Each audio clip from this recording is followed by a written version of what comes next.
नमस्कार, ओम शांति। बहुत बहुत स्वागत और अभिनंदन आप सभी का आज 3 सितंबर 2025 की मुरली चिट चैट में। तो आज प्यारे शिव बाबा ने 25 सितंबर 2003 की मुरली में हम बच्चों को सत्य पंडा बन सच्ची सच्ची यात्रा सिखाई है। उन्होंने पवित्रता और याद की यात्रा पर बहुत जोर दिया है, जैसे कोई प्यार से हाथ पकड़कर रास्ता दिखा रहा हो। आज की इस गहरी बातचीत का मकसद है बाबा के इन मधुर महावाक्यों में छिपे प्यार और ज्ञान के रत्नों को निकालना। हम ये महसूस करने की कोशिश करेंगे कि कैसे बाबा इतने अपनेपन और स्नेह से हमें सही राह दिखाते हैं, खासकर जब दुनिया में चारों तरफ भटकाव ही भटकाव है। ये समझना है कि बाबा की दिखाई इस राह पर चलकर सच्ची शांति और खुशी कैसे पाई जा सकती है। बिल्कुल, आज की मुरली तो सीधे दिल को छू लेने वाली है। ये हमें सीधी राह दिखाती है अपने असली स्वरूप, मतलब आत्मा में टिककर उस प्यारे बाप को याद करने की। यही वो तरीका है जिससे जन्म जन्मांतर के बोझ हमारे विकर्म भस्म हो सकते हैं और हम सदा की शांति और सुख के हकदार बन सकते हैं। तो चलिए बाबा के इन अनमोल वचनों की गहराई में उतरते हैं और महसूस करते हैं उनके प्यार को। बाबा खुद को सत्य पंडा कहते हैं। अब पंडा शब्द सुनते ही वो तीर्थ यात्रा का ख्याल आता है। तो क्या बाबा हमें किसी यात्रा पर ले जा रहे हैं? ये कौन सी यात्रा है और ये दुनियावी तीर्थ यात्राओं से मतलब अलग कैसे है? हाँ, बाबा बहुत प्यार से ये गुत्थी सुलझाते हैं। वो कहते हैं, मैं तुम्हारा सत्य पंडा हूँ, यानी सच्चा मार्गदर्शक। पर ये यात्रा किसी पहाड़ चढ़ने या नदी में नहाने की नहीं है। यह है याद की यात्रा, मन और बुद्धि की यात्रा। जैसे दुनिया में पंडे आपको मंदिरों या धामों तक ले जाते हैं, वैसे ही शिव बाबा जो सचमुच सच्चे हैं, हमें इस झूठी पतित दुनिया, जिसे बाबा झूठ खंड कहते हैं, उससे निकालकर सच्ची पावन दुनिया यानी सचखंड की ओर ले जाने का रास्ता और तरीका सिखाते हैं। अच्छा। और इस यात्रा की सबसे खास बात, इसका आधार है पवित्रता। बाबा याद दिलाते हैं, जैसे लौकिक तीर्थों पर भी लोग साफ सफाई पवित्रता का ध्यान रखते हैं, यहाँ तो पवित्र बनना ही मंजिल भी है और रास्ता भी।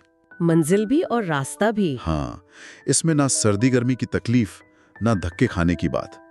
ये तो आत्मा का अपने परमपिता परमात्मा से रूहानी मिलन है, दिल का कनेक्शन है। अच्छा, तो ये शारीरिक नहीं बल्कि मन की यात्रा है और पवित्रता ही रास्ता और मंजिल।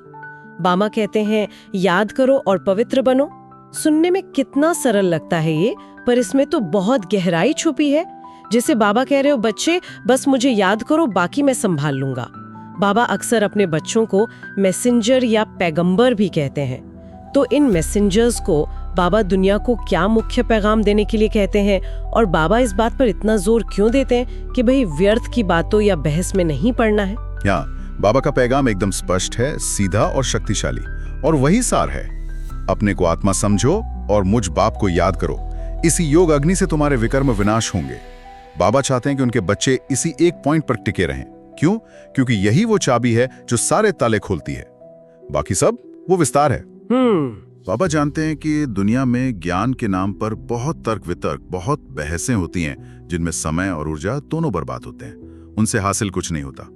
बाबा का लक्ष्य बहुत ऊंचा है, हर आत्मा को उसके बेहद के बाप का परिचय देकर उसे नास्तिक से आस्तिक बनाना, उसे ये एहसास दिलाना कि वो अनाथ नहीं, उसका कोई रखवाला है। सही बात। जब रचता यानी बाप को जान लेंगे तो रचना यानी ये दुनिया और जीवन का खेल समझना आसान हो जाएगा। इसलिए बाबा कहते हैं, व्यर्थ सवालों में मत उलझो, सीधा बाप का परिचय दो। ये बात तो है, सीधा बाप का परिचय। लेकिन बाबा ये भी समझते हैं कि ये रास्ता मतलब आत्मा समझना और बाप को याद करना, कहना जितना आसान है, चलना उतना नहीं। पुरुषार्थ की बात आती है। बाबा कहते हैं ब्राह्मण बनते हैं, फिर गिरते भी हैं, माया का प्रभाव आता है। इस मुश्किल सफर पर बाबा की क्या शिक्षा है? क्या वो हमें डांटते हैं या प्यार से समझाते हैं? बाबा बहुत यथार्थवादी हैं और बेहद प्यारे भी। वो जानते हैं कि ये लड़ाई का मैदान है। यहाँ माया, रावण यानी हमारे अपने ही पुराने संस्कार और विकार, वो हमसे लड़ते हैं। इसलिए पुरुषार्थ में यानी इस रूहानी मेहनत में उतार चढ़ाव आना स्वाभाविक है। बाबा किसी को डांटते नहीं बल्कि समझाते हैं। अच्छा। वो विकारों को और खासकर काम विकार को महाशत्रु कहते हैं, सबसे बड़ा दुश्मन, जिस पर जीत पाना बेहद जरूरी है। सच्चे ब्राह्मण की निशानी बाबा बताते हैं कि वो कभी विकार में ना जाए, यहाँ तक कि मन में संकल्प या सपने में भी ना आए। बाप रे, मन में भी नहीं? हाँ, लेकिन बाबा ये भी जानते हैं कि ये संपूर्ण अवस्था, जिसे कर्मातीत अवस्था कहते हैं, यानी कर्म के हर बंधन और प्रभाव से पूरी तरह मुक्त होने की स्थिति, वो तो यात्रा के अंत में आएगी। अभी सब पुरुषार्थी हैं, सब कोशिश कर रहे हैं। हाँ, ये तो है। इसीलिए बाबा कहते हैं कि ये गिनने या पूछने में मत पड़ो कि कितने ब्राह्मण गिरे, कितने पास हुए।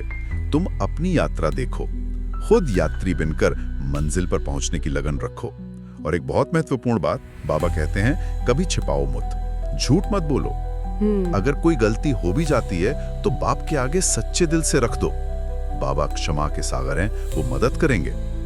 ये बात दिल को छू गई कि बाबा हमारी कमजोरियों को जानते हुए भी हमें गिरने नहीं देना चाहते, बल्कि सच बोलने की हिम्मत देते हैं। अब आते हैं उस बात पर जिसका जिक्र बार बार आता है, बाप का परिचय। बाबा क्यों कहते हैं कि सबको पहले बाप का परिचय दो?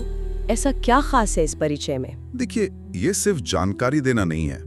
बाप का परिचय वो मास्टर चाबी है जो सारे दरवाजे खोल देती है। जब तक हम अपने बेहद के बाप रचयिता को ही नहीं जानेंगे, जिसने हमें और इस सारी सृष्टि को रचा है, तब तक हम खुद को और इस दुनिया के खेल को कैसे समझेंगे? सही बात है। बाप को जानने से ही मनुष्य नास्तिक से आस्तिक बनता है, उसे जीवन का सच्चा सहारा मिलता है। और सबसे बड़ी बात, बाप को जानने और याद करने से ही हम आत्माएं, जो माया के कारण कंगाल निधन की बन गई हैं, फिर से धनवान बनती हैं। धनवान? कैसा धन? अरे, सारे विश्व की बादशाही का, सतयुग की नई दुनिया का मालिक बनाते हैं बाबा। यह हमारा जन्म सिद्ध अधिकार, हमारा वर्षा है जो हमें बाप से मिलता है। वाह! इसीलिए बाबा कहते हैं, पहले अलफ यानी अल्लाह, एक बाप को पक्का कराओ, उन्हें जानो, मानो और याद करो। तो बे यानी बादशाही तो जैसे जेब में रखिए, वो स्वतः मिल जाएगी। ये परिचय ही सच्ची मुक्ति और जीवन मुक्ति का गेटवे है। अलफ और बे यानी पहले बाप फिर बादशाही, ये तो बहुत शक्तिशाली कनेक्शन है। और बाबा खुद को ज्ञान का सागर कहते हैं। अक्सर लोग ज्ञान के लिए शास्त्र वगैरह पढ़ते हैं, तो बाबा का ज्ञान शास्त्रों से कैसे अलग है? क्या बाबा कोई किताब पढ़कर सुनाते? नहीं, यही तो कमाल की बात है। बाबा कोई शास्त्र या किताब नहीं पढ़ते, वो तो स्वयं ज्ञान के सागर हैं, नॉलेजफुल हैं। मतलब सारा ज्ञान उनके अंदर समाया हुआ है, उन्हें किसी बाहरी स्रोत की जरूरत नहीं। अच्छा। सृष्टि कैसे बनी, कैसे चलती है, इसका आदि मध्य अंत क्या है, ये सारा त्रिकालदर्शी ज्ञान बाबा के पास सहज रूप से है। ये पढ़ा हुआ या सुना हुआ ज्ञान नहीं, ये उनका अपना स्वरूप है। और यही दिव्य रूहानी ज्ञान वो हमें, अपने बच्चों को बेहद सरल भाषा में समझाते हैं, ताकि हम समझ सकें और अपने जीवन को बदल सकें। बाबा ज्ञान और भक्ति का फर्क भी साफ करते हैं। भक्ति में हम ढूंढते हैं, भटकते हैं, मांगते हैं। ज्ञान में हम जानते हैं, समझते हैं और पाते हैं। भक्ति को ज्ञान नहीं कह सकते। सही। दुनिया में अनेक गुरु, अनेक शास्त्र हैं, पर सर्व की सद्गति करने वाला, सबको दुख से छुड़ाकर सुख देने वाला दाता केवल एक ही बाप है। उनका ज्ञान ही हमें हमारे असली घर और असली राज्य में वापस ले जाता है। तो बाबा का ज्ञान डायरेक्ट है, ओरिजिनल सोर्स से, जो हमें सीधा मंजिल तक ले जाता है। बाबा ये भी कहते हैं कि जोर सारा इस पर है। किस पर? याद पर। बाबा याद के महत्व को कैसे समझाते हैं? ऐसा क्यों है कि याद ही सब कुछ है? हाँ, बाबा बार बार हमारा ध्यान इसी तरफ खींचते हैं, याद। बाबा जानते हैं कि ये याद की यात्रा है तो सबसे सहज, क्योंकि इसमें कुछ करना नहीं, बस बाप को प्यार से याद करना है। लेकिन माया इसे ही सबसे मुश्किल बना देती है, मन को भटकाती है। हाँ, ये तो होता है। बाबा ये भी देखते हैं कि कभी कभी जो दुनिया की नजर में बहुत होशियार हैं, पढ़े लिखे हैं, नामी गिरामी हैं, वो बच्चे भी याद में कमजोर रह जाते हैं। और वहीं दूसरी तरफ जो साधारण दिखते हैं, गरीब हैं या दुनियावी बंधनों में हैं, वो शायद याद में बहुत तेज निकल जाते हैं। अच्छा। हाँ, इसलिए बाबा किसी बाहरी जेवर को नहीं देखते। वो हर बच्चे को कहते हैं, अपने दिल से पूछो, तुम अपने प्यारे बाप को कितना समय सच्चाई और स्नेह से याद करते हो? बाबा का प्यार भरा आह्वान है, बच्चे थक मत जाना, जितना हो सके चलते फिरते काम करते मुझे याद करो। क्योंकि यही याद वो योग अग्नि है जो हमारे पापों को, विकर्मों को भस्म करती है और हमें पवित्र बनाती है। यही कनेक्शन हमें शक्ति देता है। और बाबा कहते हैं कि इस याद से, इस पढ़ाई से हमारे अंदर खुशी रहनी चाहिए, नशा चढ़ना चाहिए। ये खुशी क्यों और कैसे आती है? कभी कभी तो पुरुषार्थ मुश्किल लगता है, तो खुशी कैसे महसूस हो? अरे खुशी क्यों ना हो, जरा सोचिए तो सही। हमें पढ़ाने वाला कौन है? स्वयं भगवान। त्रिलोकीनाथ, ज्ञान के सागर, पतित पावन बाप आकर हमें अपना बच्चा बनाकर पढ़ा रहे हैं। हाँ, ये तो बहुत बड़ी बात है। दुनिया में किसी बड़े आदमी से मिलना हो तो कितनी तैयारी करते हैं, कितनी खुशी होती है। यहाँ तो खुद परमात्मा हमें रोज पढ़ा रहे हैं, हमें दुनिया का मालिक बना रहे हैं। इससे बड़ा भाग्य, इससे बड़ी खुशी और क्या हो सकती है? सही कहा। बाबा हमें हमारी असली कहानी याद दिलाते हैं कि महात्माएं कितनी महान थीं, कितनी पवित्र थीं, देवी देवता थे। फिर 84 जन्मों का पाठ बजाते बजाते हम थक गए, पतित बन गए। अब फिर से बाबा हमें पावन बना रहे हैं ताकि हम अपना वो ओरिजिनल सतो प्रधान देवी पाठ फिर से बजा सकें। सत्यों की बादशाही, सुख शांति की दुनिया हमारा इंतजार कर रही है। ये हमारा जन्मसिद्ध अधिकार है। जब ये स्मृति पक्की होती है, ये निश्चय बैठता है, तो अंदर में अपने आप अपार खुशी, रूहानी नशा और हल्कापन महसूस होता है, चाहे बाहर परिस्थितियां कैसी भी हों। ये निश्चय ही खुशी का आधार है। बाबा ज्ञान मंथन के बारे में भी कहते हैं। ये विचार सागर मंथन क्या है? ये कौन करता है, बाबा या बच्चे? और इसका फायदा क्या है? हाँ, बाबा स्पष्ट करते हैं कि विचार सागर मंथन यानी ज्ञान की बातों पर गहराई से सोचना, उनके रहस्य को समझना, ये काम बच्चों को यानी हम ब्रह्मा कुमार कुमारियों को करना है। अच्छा, बच्चों को। हाँ, शिव बाबा को मंथन करने की जरूरत नहीं। वो तो ज्ञान के सागर हैं। वो तो ड्रामा अनुसार जो उन्हें सुनाना है वो सुनाते हैं, ठीक वैसे ही जैसे हर कल्प में सुनाते आए हैं। बाबा बताते हैं कि ब्रह्मा बाबा भी मंथन करते थे। जब बच्चे ज्ञान सुनते हैं, फिर उस पर एकांत में बैठकर विचार करते हैं, तो ज्ञान की नई नई परतें खुलती हैं, पॉइंट स्पष्ट होते हैं, बुद्धि में धारणा मजबूत होती है। और जब हम खुद गहराई से समझते हैं, तभी दूसरों को भी अच्छी तरह समझा पाते हैं, उनमें निश्चय बिठा पाते हैं। लेकिन यहाँ भी बाबा एक सावधानी बरतने को कहते हैं। मंथन का मतलब व्यर्थ के तर्क वितर्क या बाल की खाल निकालना नहीं है। सही।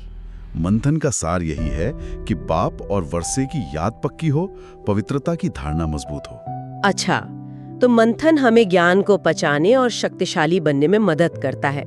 तो आज की इस मुरली से अगर हमें अपने जीवन में उतारने के लिए यानी धारणा के लिए कुछ मुख्य बातें निकालनी हो, तो वो क्या होंगी जिन्हें हम रोजमर्रा की जिंदगी में याद रख सकें?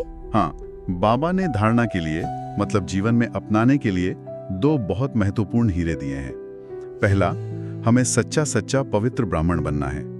पवित्रता सिर्फ कर्मों की नहीं, बल्कि इतनी गहरी हो कि मन में भी कभी कोई अपवित्र ख्याल ना आए, दृष्टि भी भटक कर कहीं और ना जाए। मन में भी नहीं? हाँ, पतित बनने का, शूद्र पने का संकल्प भी ना आए।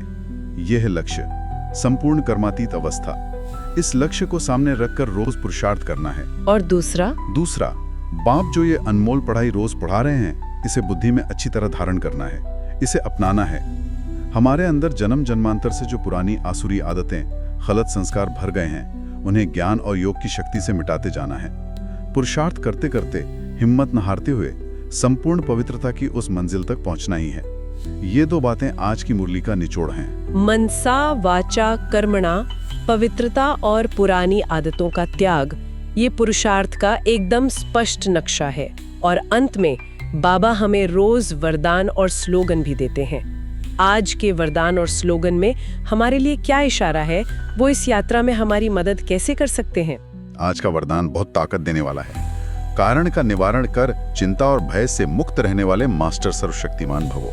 मास्टर सर्वशक्तिमान? हाँ, बाबा इशारा दे रहे हैं कि दुनिया में आजकल छोटी छोटी बातों में भी चिंता और भय समाया हुआ है। अल्पकाल के सुख के पीछे ये छिपे रहते हैं।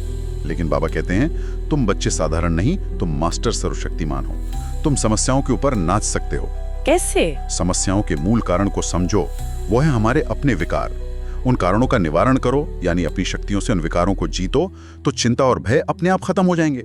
समस्याएं तुम्हें डराने नहीं आती, वो तो एक खेल की तरह आती हैं, तुम्हारी शक्ति बढ़ाने आती हैं। और स्लोगन भी इसी से जुड़ा है, अपनी वृत्ति को श्रेष्ठ बनाओ तो आपकी प्रवृत्ति स्वतः श्रेष्ठ हो जाएगी। वृत्ति यानी हमारा आंतरिक नजरिया, हमारे संकल्प।